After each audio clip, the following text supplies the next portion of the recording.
వీక్షకులకు స్వాగతం. నమస్కారం. తెలుగు జాతి కీర్తి ప్రతిష్టని ప్రపంచానికి చాటి చెప్పిన అన్న నందమూరి తారక రామారావు గారు మరణించి నేటికి 30 సంవత్సరాలు.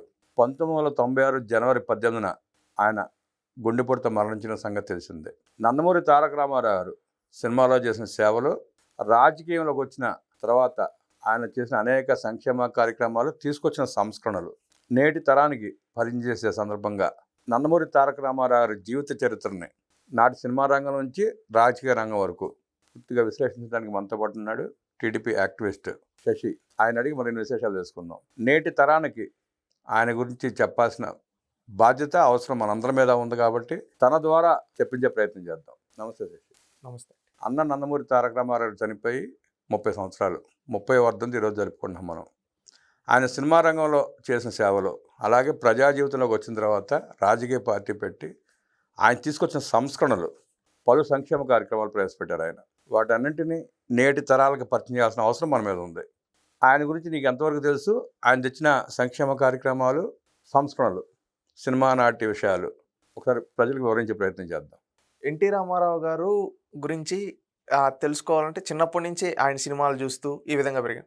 నిజం చెప్పాలంటే మేమంతా 2000 కిడ్స్. ఎన్టీ రామారావు గారు చనిపోయే నాటికి మేము పుట్టలేదు. కానీ మేము పెరిగే క్రమంలో ఎక్కడ విన్నా కానీ, ఎక్కడ చూసినా కానీ ఎన్టీ రామారావు గారి విగ్రహాలు కావచ్చు, ఎన్టీ రామారావు గారు సినిమాలు కావచ్చు, ఈ విధంగా ఒక మెసేజ్ ఓరియంటెడ్గా ఉన్నటివి. ఎందుకంటే ఎన్టీ రామారావు గారిని మనం చూడాలంటే నిమ్మకూరు నుంచి నింగి వరకు ఎదిగిన ఒక దేవుడుగా మనం భావించవచ్చు. యుగ పురుషుడు అంటారు. నిజంగా ఆయన యుగ పురుషుడే. ఎందుకంటే కారణ జన్ముడు. ఒక తరానికి ఆయన కథానాయకుడిగా తెలుసు, ఒక తరానికి ఆయన ఒక ప్రజానాయకుడిగా తెలుసు, మా తరానికి ఆయన ఒక యుగ పురుషుడిగా తెలుసు. ఎందుకంటే మనం చూసుకుంటే ఎవరైనా ఆయన జీవితం అనేది ప్రతి ఒక్కరికి స్ఫూర్తిదాయకం. ఏ ఒక్కరికో ఇద్దరికో కాదు, కొన్ని వందల మందికి, ఈ తెలుగు జాతికే కాదు, ఈ ప్రపంచానికే ఆయన జీవితం ఒక స్ఫూర్తిదాయకం. ఎందుకంటే ఒక నిమ్మకూరు అని, కృష్ణా జిల్లాలో ఒక నిమ్మకూరు, ఒక సాధారణ ఒక చిన్న రైతు కుటుంబంలో పుట్టి అక్కడి నుంచి అంచెలంచెలుగా ఎదిగి, చదువుకునే రోజుల్లో కష్టపడి చదువుకొని ఉద్యోగం సంపాదించి సబ్ రిజిస్టర్గా అక్కడ జరిగే అవినీతిని చూసి నాకు ఈ ఉద్యోగం వద్దు, ఇలాంటిది వద్దు అని తప్పుడు మార్గంలో వాళ్ళకి సహకరించకుండా తప్పుడు మార్గానికి ఆయన బయటకు వచ్చేసి నాకు ఇష్టమైన సినీ జీవితంలోకి వెళ్తానని మద్రాసుకు వచ్చి అక్కడ మన దేశంతో మొదలుపెట్టి మేజర్ చంద్రకాంత్ వరకు మనం తీసుకుంటే, మనం మొదటి సినిమా మన దేశం కూడా మనం గమనిస్తాయండి. దాంట్లో ఒక సబ్ ఇన్స్పెక్టర్గా ఆయన చేసిన పాత్ర కావచ్చు, అంటే ఆయన సినిమాల్లో వేసిన ప్రతి పాత్ర ఒక మెసేజ్ ఓరియంటెడ్గా ఇచ్చారు. అంటే ఏదో నేను సినిమాలు తీయాలి అని కాదు, ఆయన తీసే ప్రతి పాత్ర, నటించే ప్రతిదీ ఒక మెసేజ్ ఓరియంటెడ్. మనం దేవుళ్ళని మాత్రమైతే నేను చెప్తానండి, గర్వంగా చెప్తా, మేము దేవుళ్ళని శిలల రూపంలో కాకుండా ఫోటోల రూపంలో చూసామంటే అది ఎన్టీఆర్ గారి ఫోటోల రూపంలో చూసాం. చిన్నప్పుడు దేవుడికి రూపం ఇచ్చిన ఘనత ఎన్టీఆర్ గారిది. ఎందుకంటే మా జనరేషన్లో మేము చిన్నప్పుడు రాముడు అంటే ఇక్కడ రాముడు గుడికి వెళ్దామంటే రాముడు గుడికి వెళ్తే అక్కడ శిల ఉండేది. రాముడు ఎలా ఉంటాడు అని ఇంట్లో వాళ్ళని అడిగితే లవకుశ సినిమా చూడు, రాముడు అంటే ఎలా ఉంటాడు అని చెప్పి ఎన్టీ రామారావు గారిని చూపించేది. కృష్ణుడు అంటే ఎలా ఉంటాడంటే దానవీర సూరకర్ణాలో కృష్ణుడిని చూపించేది. ఈ విధంగా ఉంటారండి. దుర్యోధనుడు ఎలా ఉంటాడంటే ఎన్టీఆర్ గారి రూపంలో చూపించేది. కర్ణుడు ఎలా ఉంటాడంటే చూసాం, భీముడు ఎలా ఉంటాడో చూసాం, శివుడు ఎలా ఉంటాడో చూసాం, రావణుడు ఎలా ఉంటాడో ఎన్టీ రామారావు గారు వేసిన పాత్రల ద్వారా చూసాం. అంటే దేవుళ్ళని శిలల రూపంలో కాకుండా ఫోటోల రూపంలో, వీడియోల రూపంలో చూసామంటే అవి ఎన్టీఆర్ గారిని చూసిన పెరిగిన తరం మా తరం అని నేను ఖచ్చితంగా చెప్తాను. ఎందుకంటే మాకు ఇంకొకటి తెలియదు, దేవుడికి రూపం అంటే ఎలా ఉంటుంది. ఆ రూపాన్ని ఎన్టీ రామారావు గారిలో చూసాం. ఆ విధంగా మాకు దేవుడయ్యాడు. అదేవిధంగా ఆయన నటించిన ఒక్కొక్క సినిమా ఒక్కొక్క మెసేజ్ ఓరియంటెడ్ అండి. చిన్నప్పుడు మేజర్ చంద్రకాంత్ సినిమా మేము ఎన్నో సందర్భాల్లో చూసుంటాం. దాంట్లో ఒక రిటైర్డ్ మేజర్గా ఆయన చేసిన ఆ పాత్ర కావచ్చు, అంటే ఒక బాధ్యత గల పౌరుడు సైన్యంలో ఉండేటప్పుడే కాదు, సైన్యం నుంచి వచ్చిన తర్వాత కూడా ఏ విధంగా సమాజాన్ని చైతన్యం చేయగలుగుతాడో మేజర్ చంద్రకాంత్లో ఎన్టీ రామారావు గారు చేసి చూపించారు. దాంట్లో ఒక పుణ్యభూమి నా దేశం అనే పాట ఉంటుంది. ఈనాటికి అది గూస్ బంప్స్ ఎక్కడ ఏది జరిగినా. ఎందుకంటే ఒక ఛత్రపతి శివాజీ యొక్క గొప్పతనాన్ని దాంట్లో చూపించారు. దాంట్లో ఒక కట్టబొమ్మన యొక్క గొప్పతనాన్ని చూపించారు. మన అల్లూరి యొక్క మన్యం వీరుడి యొక్క చరిత్రను దాంట్లో చూపించారు. సుభాష్ చంద్రబోస్ యొక్క తపన దాంట్లో చూపించారు. అంటే స్వాతంత్ర సమర యోధుల యొక్క గొప్పతనాన్ని చూపించిన వ్యక్తి ఎన్టీ రామారావు గారు.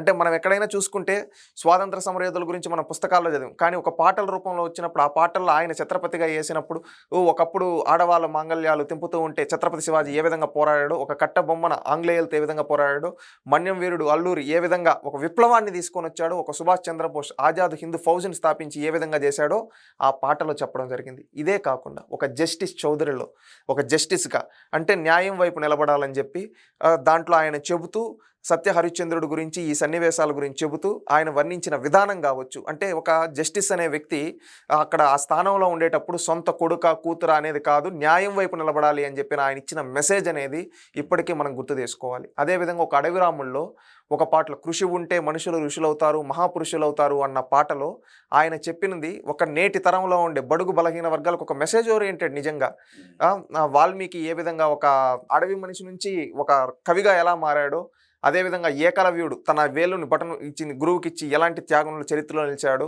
శబరి ఏ విధంగా తన భక్తితో శ్రీరామున్నే మెప్పించిందో అని ఆ పాటలో చెప్పి గిరిజనుల్ని అదేవిధంగా బడుగు బలహీన వర్గాల దాంట్లో చైతన్యపరిచిన ఆ పాట అనేది ఇప్పటికీ మెసేజ్ ఓరియంటెడే. ఎందుకంటే ఇంత మెసేజ్ ఓరియంటెడ్గా ఆయన సినిమాలు తీయడం జరిగింది.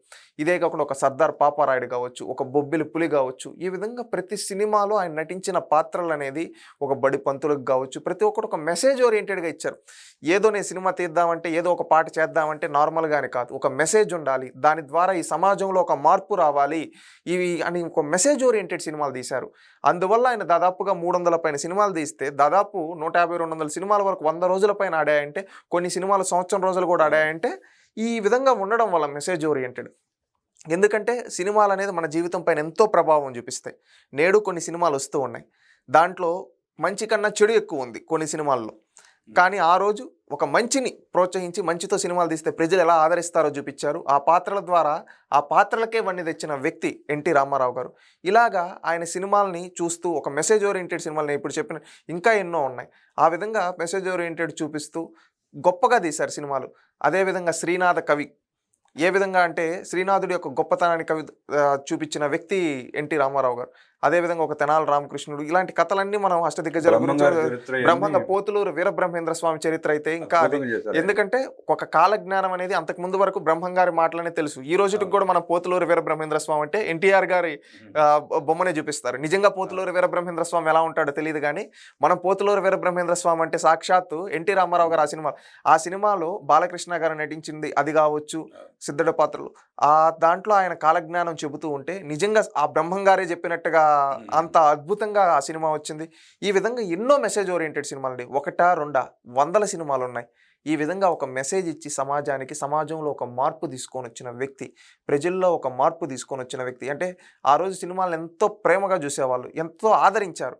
ఆ ప్రజల ఆదరణ పొందిన వ్యక్తి. ఇప్పుడు చూస్తూ ఉన్నాం, ఒక సినిమా 10 రోజులు ఆడాలంటేనే గగనం, 10 రోజులు ఆడితే అది గొప్ప, 15 రోజులు ఆడితే ఇంకా తిరుగులేనంట. అలాంటిది 100 రోజులు సంవత్సరాల రోజులు ఆడాయంటే ఆయన యొక్క నటించిన యొక్క పాత్రలో ఆయన ఇచ్చిన మెసేజ్ అనేది ఆ విధంగా ఉండింది. నేటి తరం యువతకి అదేవిధంగా నేటి తరం కథానాయకులకు కూడా ఆయన స్ఫూర్తిదాయకం. ఎందుకంటే ఆయన అడుగుజాడలు వెళ్తే ఖచ్చితంగా సక్సెస్ అవుతారు. ఎందుకంటే దానవీర సూరకర్ణ సినిమాలో అన్ని పాత్రలు పోషించి 3 పాత్రలు అసలు మెప్పించిన చరిత్ర కూడా ఆయన ఒక్కడిగా దక్కింది. అసలు ఒక దర్శకుడుగా, ఒక నిర్మాతగా, ఒక కథానాయకుడిగా, అంటే ఒక సినిమాకి ఇన్ని రోల్స్ చేసి ఆల్రౌండర్గా తనకు తను దాన్ని సూపర్ సక్సెస్ చేయించిన వ్యక్తి కూడా ఎన్టీ రామారావు గారు.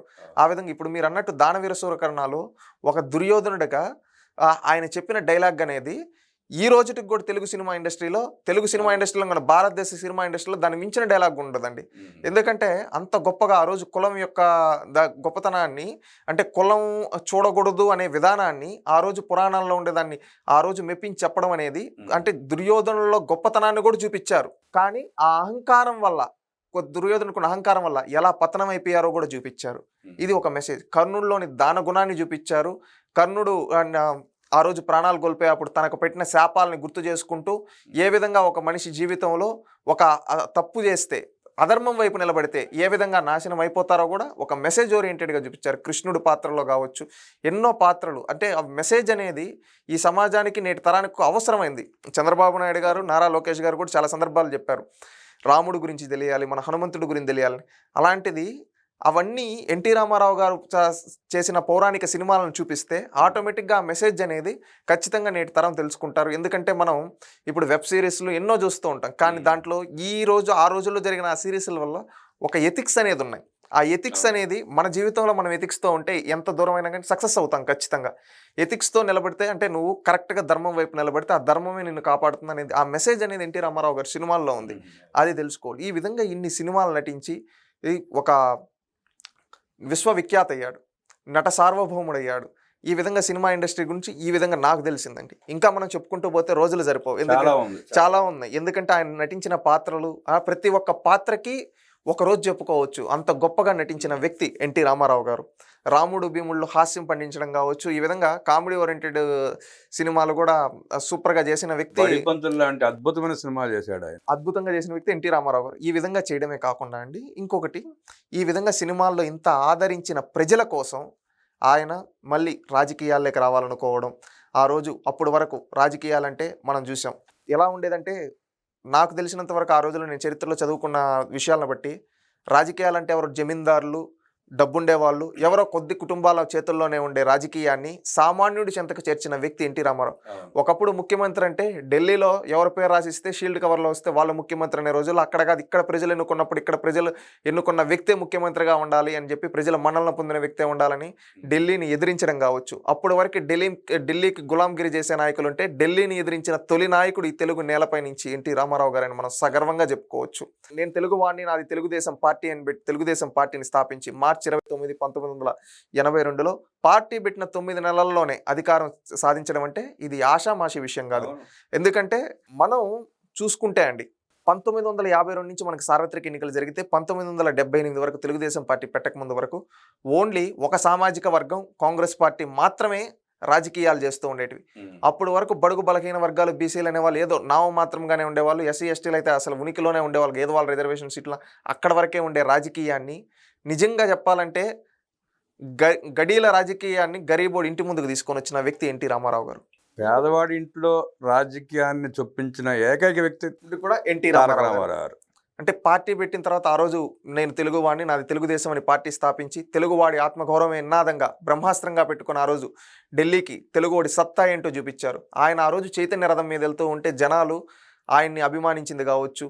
అప్పటి వరకు రంగులు పూసుకునేవాడికి రాజకీయం ఏం తెలుసు అనుకుంటే, రంగులు పూసుకునేవాడు కాదు, ప్రజల మనసులు తెలిసినవాడు, ప్రజల మనసులు తెలిసినవాడు, ప్రజల మనసులు గెలిచినవాడు ఎన్టీఆర్ అని చెప్పి ఈ ఎన్నికల తర్వాత తెలిసింది, మనందరం చూసాం. ఈ విధంగా ఆ రోజు పార్టీ పెట్టి అఖండ విజయం సాధించారు. అదేంటంటే భారతదేశ రాజకీయాలంతా ఒక్కసారిగా ఆంధ్రప్రదేశ్ వైపు చూసి, ఎందుకంటే కాంగ్రెస్ పార్టీకి తిరుగులేని కంచుకోటగా ఉన్న ఆంధ్రప్రదేశ్ ఒక్కసారిగా బద్దలైంది. ఆ బద్దలు కొట్టిన వ్యక్తి పార్టీ పెట్టిన 9 నెలల్లో సాధించాడు. ఒక్కసారిగా ఎన్టీ రామారావు మళ్ళీ దేశంలో అనేక ప్రాంతీయ పార్టీలు ఏకం చేసి ఒక వేదికపైకి తీసుకొని వచ్చిన వ్యక్తి ఎన్టీ రామారావు గారు. ఎందుకంటే మనం ఈరోజు మాట్లాడుకుంటాం ఎన్డీఏ అని, యూపీఏ అని, ఇండియా ఫ్రంట్ అని చెప్పి, ఈ విధంగా ఇలాంటి ఫ్రంట్లకే ఆద్యుడు ఎన్టీ రామారావు గారు. ఫస్ట్ టైం ఈ దేశ రాజకీయాల్లో ప్రాంతీయ పార్టీలన్నింటినీ ఏకం చేసి నేషనల్ ఫ్రంట్ చేసిన వ్యక్తి ఆ రోజు విపి సింగ్ గారిని ప్రధానమంత్రిని చేయడం కావచ్చు, చంద్రశేఖర్ గారిని. ఈ విధంగా ఆ రోజు నేషనల్ ఫ్రంట్ ద్వారా కన్వీనర్గా జాతీయ రాజకీయాలపైన తెలుగువాడి ముద్ర ఏంటో చూపించిన వ్యక్తి ఎన్టీ రామారావు గారు. ఆయన ముఖ్యమంత్రి అయిన తర్వాత ఆయన ప్రజలకు చేసింది మాత్రం తెలుసుకోవాలి. ఎన్టీ రామారావు గారు అంటే ఎందుకు దేవుడయ్యాడంటే, ఆయన అప్పుడు వరకు గంజిబువ్వకు మాత్రమే పరిమితమైన వాళ్ళకి 2 రూపాయల కిలో బియ్యం ఇచ్చి అన్నం పెట్టాడు. అప్పుడు వరకు అన్నం అంటే ఎలా ఉంటుందో చూడన్న వాళ్ళకు కూడా అన్నం ఏంటో చూపించిన వ్యక్తి ఎన్టీ రామారావు గారు. ఈరోజు ఏంటంటే అందరూ రైస్ ఇవన్నీ కామన్ అయిపోయాయి కాబట్టి ఈరోజు అనుకుంటాం. కానీ ఒకప్పుడు ఏంటంటే ఎవరో డబ్బుండే వాళ్ళు, పెద్ద కుటుంబాల్లో మాత్రమే అన్నం తినేవాళ్ళు. మిగతా వాళ్ళు ఏంటంటే గంజి బువ్వ అని చెప్పి రాగి, ఈ సజ్జలు ఈ టైపులో తినేవాళ్ళు. అలాంటి రోజుల్లో 2 రూపాయల కిలో బియ్యం అంటే అది నిజంగా ఒక రెవల్యూషన్. ఎందుకంటే ఆ రోజుల్లో కిలో 2 రూపాయలకి బియ్యం అంటే అందరూ నవ్వారు, ఏమిస్తారని. కానీ చేసి చూపించారు ఎన్టీ రామారావు. దేశంలో అమలవుతున్న సంక్షేమ కార్యక్రమాలు అన్నిటికీ ఆయన ఆద్యుడు. అంతవరకు ఆడపిల్ల అంటే ఏదో ఇంట్లో పుట్టిందా, ఒక వయసు వచ్చిందా, పెళ్లి చేసేసామా, ఇంతే అనే రోజుల్లో ఆడదంటే అబల కాదు సబల అని చెప్పి ఈ సమాజానికి చూపించిన వ్యక్తి ఎన్టీ రామారావు గారు. ఆడబిడ్డలకు ఆస్తిలో సమాన హక్కు ఇవ్వాలని చెప్పి చట్టం చేసి అది తన ఇంటి నుంచే మొదలుపెట్టిన వ్యక్తి ఎన్టీ రామారావు గారు. ఈ విధంగా ఆడబిడ్డలకు అన్నయ్యాడు. అదే విధంగా మనం చూసుకుంటే ఆడబిడ్డలు చదువుకోవడం కోసం ఒక యూనివర్సిటీని తీసుకొని వచ్చారండి. ఈ దేశంలోని తొలి మహిళా యూనివర్సిటీని తీసుకొని వచ్చిన వ్యక్తి ఎన్టీ రామారావు గారు. ఈరోజు మనం మహిళా రిజర్వేషన్ల గురించి మాట్లాడుకుంటున్నాం. మహిళలకు 33% రిజర్వేషన్ పార్లమెంట్లో. అది 4 దశాబ్దాల క్రితమే స్థానిక సంస్థల్లో మహిళలకు 10% పైన రిజర్వేషన్ ఇచ్చి మహిళలు కూడా పోటీ చేయాలి అని చెప్పి ఎంకరేజ్ చేసిన వ్యక్తి ఎన్టీ రామారావు గారు. 1983 ఎలక్షన్లో కూడా ఎంతోమంది మహిళలకు సీట్లు ఇచ్చి గెలిపించారు. ఆ రోజు గెలిచిన వాళ్ళే రిజర్వేషన్ కల్పించింది కూడా ఆయన. ప్రతిభా భారతి గారు కావచ్చు, ఇలాంటి ఎంతో మంది లీడర్లను పైకి తీసుకొని వచ్చారు. మనం చూసుకుంటే ఒకప్పుడు దళితులను కనీసం ఊర్లలోకి కూడా రానిచ్చేవాళ్ళు కాదు. అలాంటిది ఒక దళిత ఆడబిడ్డని ఇంగ్లాండ్ నుంచి మహారాణి వస్తే ఆ మహారాణి ముందు పక్కన ఒక దళిత ఆడబిడ్డను కూర్చోబెట్టిన వ్యక్తి ఎన్టీ రామారావు గారు. మీరు అన్నట్టు బీసీలకు రిజర్వేషన్. అప్పుడు వరకు బీసీలు అంటే ఒక ఓటు బ్యాంక్ రాజకీయంగాను వాళ్ళని ఓట్ల కోసం మాత్రమే చూసే రోజుల్లో బీసీలు అంటే ఓట్ల కోసం కాదు, వాళ్ళే back bone of the state అని చెప్పి వాళ్ళకి స్థానిక సంస్థలు 20% రిజర్వేషన్ తీసుకొని వచ్చిన వ్యక్తి ఎన్టీ రామారావు గారు. అదేవిధంగా ఒకప్పుడు డబ్బుండేవాడిదే రాజకీయం అంటే డబ్బుండేవాడు కాదు అని చెప్పి ఒక సామాన్యులకి కనీసం జోబీలో రూపాయి కూడా లేని వాళ్ళని తీసుకొని వచ్చి చదువుకున్న విద్యావంతుల్ని, లాయర్లని, డాక్టర్ని ఆ విధంగా వచ్చిన వాళ్ళే ఈరోజు కోడెల శివప్రసాద్ రావు గారు అలా వచ్చిన వాళ్ళే, యనమల రామకృష్ణుడు గారు అలా వచ్చిన వాళ్ళే, ఎర్రం నాయుడు గారు అలాగ వచ్చిన వాళ్ళే, ముద్దు కృష్ణ నాయుడు గారు అలాగ వచ్చిన వాళ్ళే, బొజ్జల గోపాలకృష్ణారెడ్డి అలాగ వచ్చిన వాడే, మోతుకుపల్లి నరసింహలు అదే విధంగా వచ్చిన వాడే, కేసీఆర్కి కూడా ఎమ్మెల్యే టికెట్ ఇచ్చిన తెలుగుదేశం పార్టీ అండి. ఆ విధంగా వచ్చిన వాళ్ళే ప్రతి ఒక్కరు. ఎంతోమంది తుమ్మల నాగేశ్వరరావు గారు అలాగే వచ్చిన వాళ్ళే. మనం చూసుకుంటే ఆ పక్క శ్రీకాకుళంలో కళా వెంకటరావు గారి కాడి నుంచి మొదలు పెడితే ఈ మూల అనంతపురంలో బీకే పార్థసారథి కావచ్చు, పరిటాల రవీంద్ర గారి వరకు కావచ్చు, ఇటు తెలంగాణలో కేసీఆర్ గారి కాడి నుంచి మొదలు పెడితే తుమ్మల నాగేశ్వరరావు గారి వరకు కావచ్చు, ప్రతి ఒక్కరిని రాజకీయాల్లోకి తీసుకొని వచ్చి వాళ్ళని ఆ రోజు రాజకీయాలు తెలియని వాళ్ళ చేత ఓనమాల దిద్దిచ్చి ఈ రోజు రాజకీయ ఉద్దండులుగా మనం చెప్పుకునే నాయకులు తయారు చేసిన వ్యక్తి ఎన్టీ రామారావు గారు. ఈ 3 తెలుగు రాష్ట్రాల్లో ఇవాళకి కూడా ఉన్న రాజకీయ నాయకులు 80% మంది తెలుగుదేశం పార్టీ స్కూల్ నుంచి వచ్చిన వాళ్ళు. అంటే ఎన్టీ రామారావు గారు ఆ విధంగా రాజకీయం చేశారు. అంటే డబ్బుతో కాదు, చదువుకున్న వాళ్ళు రాజకీయాల్లోకి రావాలని ప్రోత్సహించిన వ్యక్తి. ఆ రోజు వాళ్ళ డిగ్రీలు చూసి, వాళ్ళ పీజీలు చూసి, వాళ్ళ లా పట్టాలను చూసి ఆ రోజు ఎమ్మెల్యే టికెట్లు ఇచ్చి గెలిపించిన వ్యక్తి.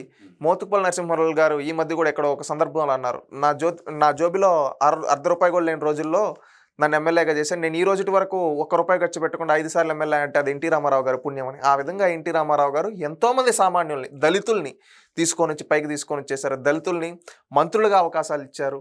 ఎంతోమంది అప్పటి వరకు ఒక సామాజిక వర్గానికి పరిమితమైన రాజకీయాన్ని అన్ని వర్గాలకు దగ్గర చేసి అన్ని వర్గాల ప్రజల్ని ఏకం చేసిన వ్యక్తి ఎన్టీ రామారావు. సగర్వంగా చెప్పుకోవచ్చు.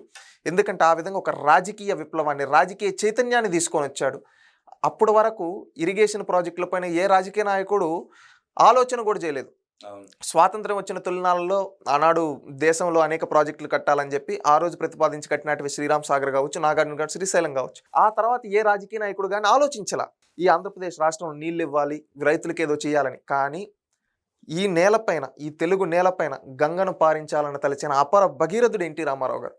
తెలుగు గంగ కావచ్చు, ఎస్ఎల్బీసీ కావచ్చు, ఎస్ఆర్బీసీ కావచ్చు, మనం ఈరోజు శ్రీరామ్ సాగర్ దగ్గర విద్యుత్ ప్రాజెక్టు అది కావచ్చండి. అదేవిధంగా కందలేరు కావచ్చు, సోమశీల కావచ్చు, మద్దువలస కావచ్చు, ఎన్నో ప్రాజెక్టులకి రూపకల్పన చేసిన వ్యక్తి. ఈరోజు ఆంధ్రనీవా గాలేరు నగరి గురించి మాట్లాడి దానికి 1989లోనే రూపకల్పన చేసి వ్యక్తి ఎన్టీ రామారావు గారు. అంటే ఇరిగేషన్కి మనం ప్రాధాన్యత ఇస్తే ఏదైనా సాధించగలరు, మనం నీళ్ళని సముద్రంలో వృధా కలిసిపోకూడదు, ప్రాజెక్టులు కలిసి మన వాళ్ళకి ఇవ్వాలి అని తలచి ఇరిగేషన్ పైన అత్యధిక ప్రాధాన్యత కేటాయించిన వ్యక్తి ఎన్టీ రామారావు గారు. ఇదే కాకుండా అప్పటి వరకు మీరు చూసుకుంటే గుడిసిల్లులు మాత్రమే ఉండేటివి. అలాంటిది ఫస్ట్ టైం పక్కా ఇల్లులు నిర్మించింది ఈ దేశంలో, ఈ రాష్ట్రంలో ఎన్టీ రామారావు గారు. అప్పట్లోనే 2 లక్షలు 3 లక్షల ఇల్లు ఒక ఏడాదిలో నిర్మించి ఇచ్చిన వ్యక్తి పక్కా ఇల్లు ఎన్టీ రామారావు అని సగర్వంగా చెప్పుకోవచ్చండి. ఇవే కాకుండా జనతా వస్త్రాలు ఇవ్వడం కావచ్చు.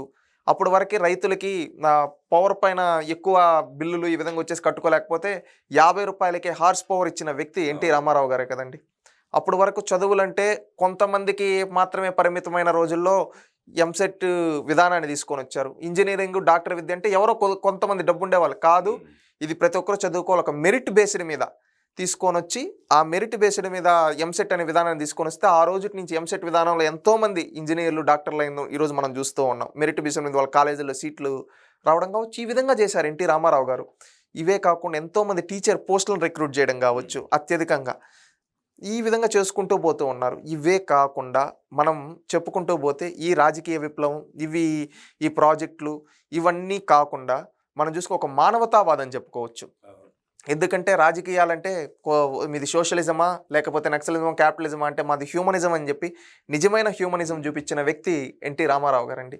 ఇలా ఒకటి కాదు రెండు కాదు ఎన్నో సంస్కరణలు మనం చూసుకుంటే అప్పటి వరకు ఈ దేశంలోనే హెల్త్ యూనివర్సిటీ ఎక్కడా లేదు. కానీ ఫస్ట్ టైం ఒక హెల్త్ యూనివర్సిటీని స్థాపించి హెల్త్ సెక్టార్కి ప్రాధాన్యత కేటాయించిన వ్యక్తి ఎన్టీ రామారావు గారు. నిమ్స్ని ఆధునీకరణ కావచ్చు, ఒకటా రెండా అండి, రోజులు సరిపోవు. మనం చెప్పుకుంటూ పోతే ఎన్నో మార్పులు, ఒకటి కాదు రెండు కాదు, ఈ తరానికి అవసరమైన ఎన్నో విధానాలని ఆ రోజే రూపకల్పన చేసి దాన్ని ఇంప్లిమెంట్ చేసిన వ్యక్తి. ఎందుకంటే అప్పటి వరకు రాజకీయం అంటే ఎక్కడో ప్యాలెస్లో కూర్చొని ఎలక్షన్ అంటే ఒక రోజు వచ్చి మొహం చూపించేసి ఓట్లు గుద్దించుకునే రోజుల నుంచి ప్రతి ఇంటి ముందు ప్రతి ఒక్కరు రాజకీయ చైతన్యం రగిల్చి వాళ్ళని కూడా రాజకీయాల్లో భాగం చేసిన వ్యక్తి ఎన్టీ రామారావు గారు. ముఖ్యంగా ఆనాటి తాలూకా వ్యవస్థ ఉండి చాలా కష్టం ఉంటే ఆ తాలూకా వ్యవస్థను రద్దు చేసి మండల వ్యవస్థను తీసుకొని వచ్చి పరిపాలన దగ్గర చేసిన వ్యక్తి ఎన్టీ రామారావు గారు. ఇలాంటి విప్లవాత్మకమైన మార్పులు చేశారు. ఒకటి కాదు రెండు కాదు ఎన్నో ఆలోచనలు చేశారు, వాటన్నిటిని ఇంప్లిమెంట్ చేశారు. ఈ విధంగా చేసి ఒక కథానాయకుడిగా, ఒక ప్రజానాయకుడిగా ఈ తెలుగు జాతి ఉన్నంతకాలం, ఈ సూర్యచంద్రులు ఉన్నంతకాలం, ఈ మండలం ఉన్నంతకాలం ఆయన వెలుగుతూనే ఉంటారు. ఎందుకంటే ఆయన చేసిన మంచి ఇంకా రోజులు సరిపోవండి చెప్పుకుంటూ పోతే. ఎందుకంటే అంత స్ఫూర్తిని ఇచ్చిన వ్యక్తి ఎన్టీ రామారావు గారు. మా తరానికి నిజంగా ఆయన దేవుడే. ఎందుకంటే ఇంకా చెప్పాల్సినవి చాలా ఉన్నాయి. ఎందుకంటే ఆయన గురించి ఎంత చెప్పినా తక్కువే. ఎందుకంటే మేము నాకు ఇన్ని విషయాలు ఎలా తెలిసాయంటే నా జీవన క్రమంలో నేను ఇది ఎక్కడ ఎవరు చేశారంటే ఎన్టీ రామారావు గారు ఆలోచన. ఇది ఎన్టీ రామారావు గారు. ఇప్పుడు మేము కళాశాల నుంచి ఇప్పుడు ఎస్వి యూనివర్సిటీ వెళ్తూ ఉంటే అక్కడ పద్మావతి నుంచి ఎవరు కట్టించారంటే ఎన్టీ రామారావు గారు కట్టించారు, ఎన్టీ రామారావు గారు చేశారని చెప్పడం. ఈ విధంగా చుట్టుపక్కల సోమశిల ఏమంటే అవి ఎన్టీ రామారావు గారు చేశారని చెప్పడం.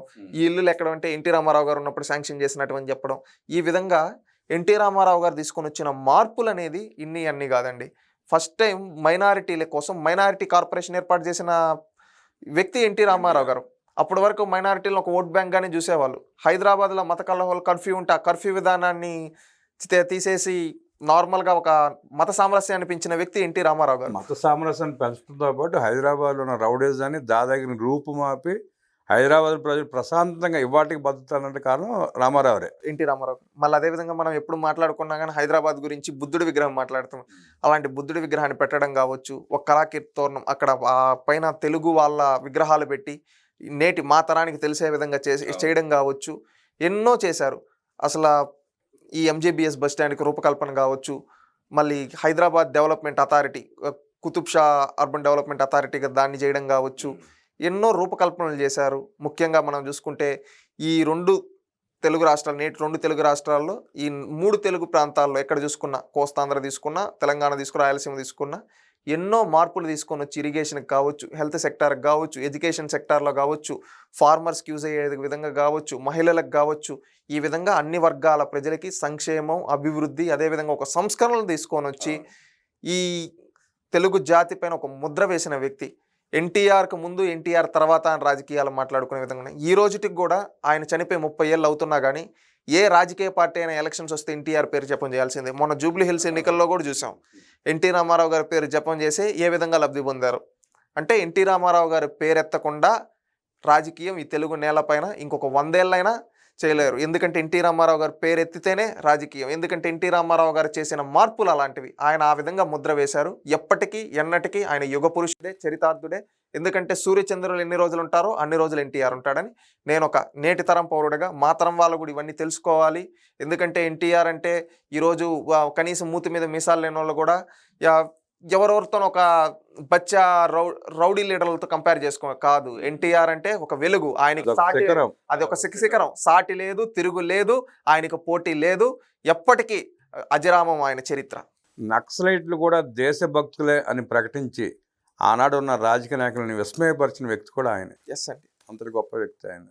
స్వతంత్రం వచ్చిన తర్వాత తెలంగాణ పల్లెలకి స్వతంత్రం రామారావు తీసుకున్న నిర్ణయం వల్లే వచ్చింది. మీరు అన్నట్టు అది పటేల్ పట్వారీ వ్యవస్థ కావచ్చు, కర్ణం, మున్సబు లాంటి వ్యవస్థలు ఆ వ్యవస్థను రద్దు చేసినాక ప్రజలకు స్వతంత్రం వచ్చింది.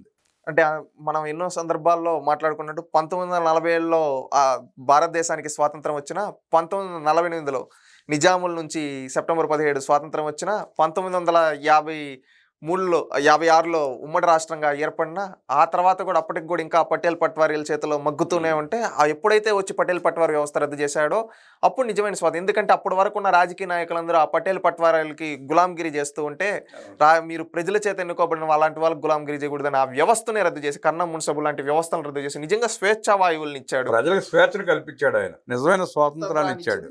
ఆ రోజు ఎన్నో వర్గాల్ని, అన్ని వర్గాల్ని, అన్ని ప్రాంతాలని ఒక వెలుగులోకి తీసుకొని వచ్చిన వ్యక్తి ఎన్టీ రామారావు గారు. రాజకీయం అంటే ఈరోజు కొంతమంది ఏది పడితే అది మాట్లాడేది అది కాదు. హుందాతనమైన రాజకీయం, ప్రజలకు జవాబుదారీతనం ఉండాలని చూపించిన వ్యక్తి ఎన్టీ రామారావు గారండి.